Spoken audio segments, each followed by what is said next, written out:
good down up here. Putting it on at the Phoenix Bar and Grill. Hell yeah. Some familiar faces out here, some not so familiar faces. This is fun. Shit rope. Well, for those who don't know me, my name is Tyler. I identify as a comedian. My pronoun is definitely fucking douchebag. I do all the douchey things, a lot of them for sure. I drive a red Caddy, I have a red motorcycle, my helmet says The Goon on it. I sell cars for a living. I was born and raised in Alberta. I mean, and yeah, I came down here from Nanaimo. You guys can shit all over that. You realize you guys can live literally anywhere else and afford to shop at anywhere but the thrift store?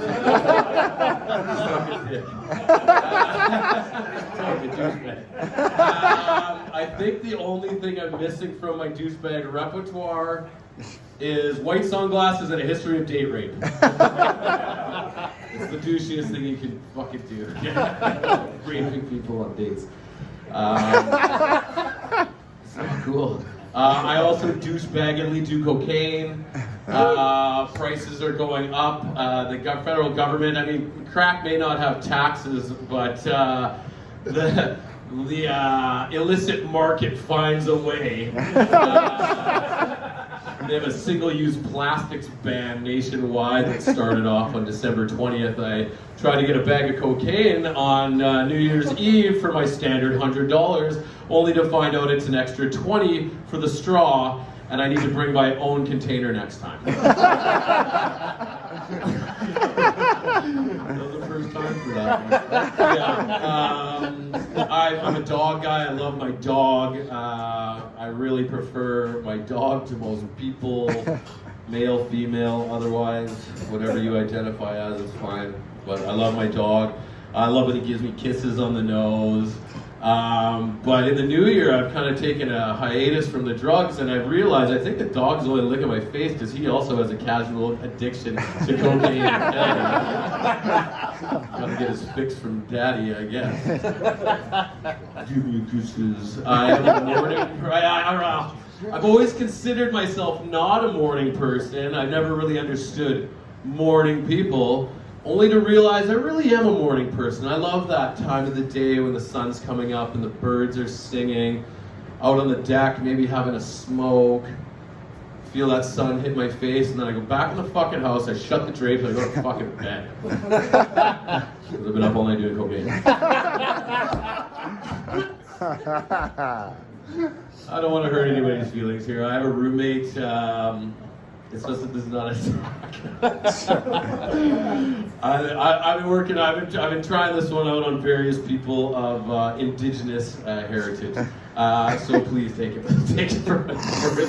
My indigenous roommate came home from his trip away at Christmas, and I go into the bathroom, and he's got this bottle of this rectangular bottle, white bottle of shampoo, and it's sitting in the bathroom. It just says "Native" on it. I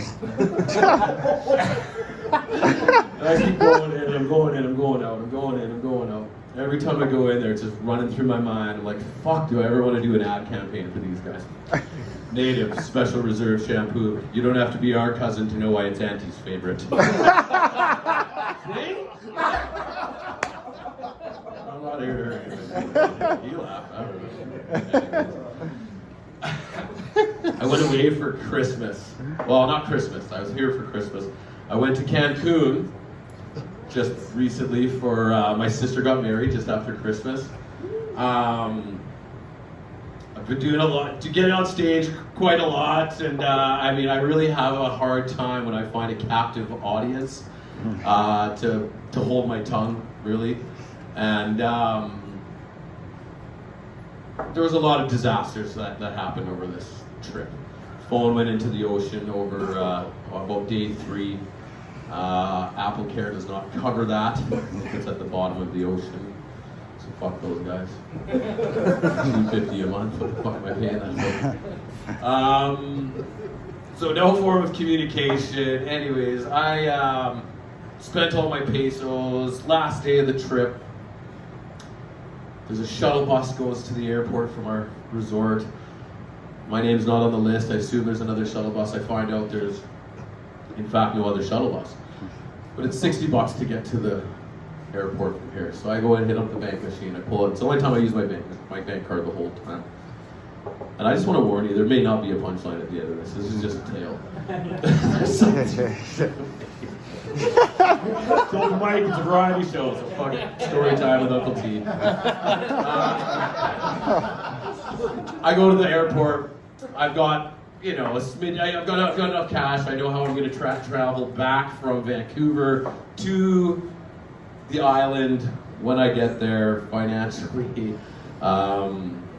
I just didn't want to use the bank machines down there because, let's face it, I don't trust the fucking Mexicans. It's just true. Decided to spend my pre-flight time drinking heavily. I was tipping 50 pesos at this all-inclusive. I don't know if you guys know how much fucking 50 pesos. It's like $3.50, something like that, Canadian.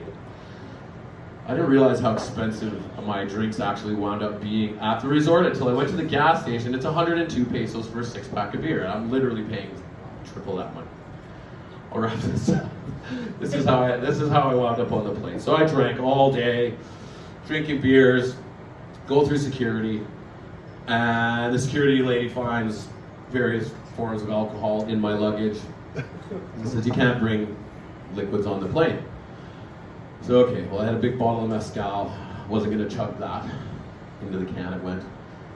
She did give me the option with my remaining beers, you can chug the beers or you can throw them in the can. I chose chug. Security lady cheering me on. Chug, chug, chug, chug. Mexican security. I got through about 3, the other 2 in the can. I go through to the departure lounge. Everything's cool, man. I am quite wasted. I'm doing the lean on the old suitcase handle for a little bit. They call our flight. We get on the flight. I'm feeling slightly rejuvenated, but my plan was to be drunk enough that once I hit 30,000 feet, I was out like a light.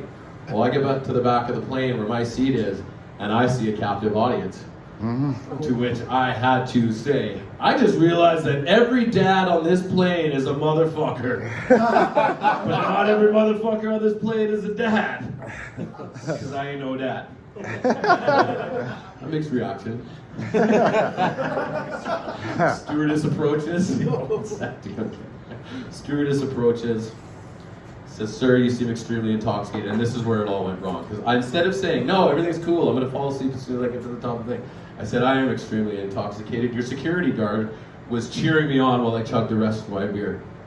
5 minutes later, security showed up, and I spent another night in Cancun. Anyway, thanks very much.